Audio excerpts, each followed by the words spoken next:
लालना रे धोतिया बिकै छै 8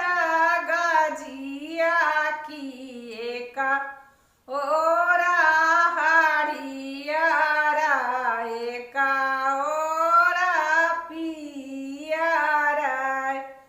लालना रे से हो धोतिया कीना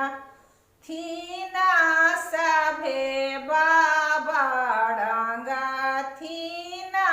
कन्या माय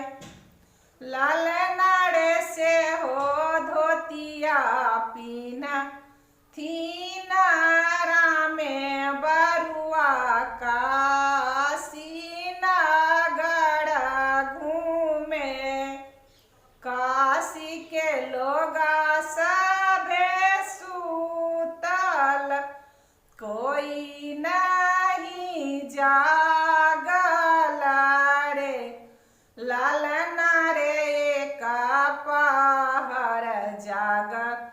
थिनया पाने बाबा जी न कर जानवा छिकने लालना रे का पहर जाग थीनी कन्या दादी जी न कर जानवा छिकने लालना रे धोतिया बिकै छै 8 गजिया की एका ओरा हरियरा एका ओरा पियरा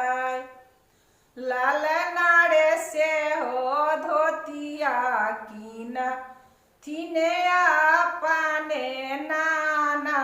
डांगा थीने कनिया नानी लालना रे से हो धोतिया पीना थीना रामे बरुआ काशी नगर घूमे काशी के लोगा सभे सूतल कोई नहीं जागल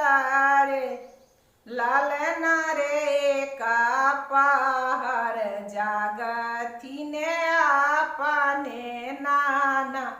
जीना कर जानवा छिकने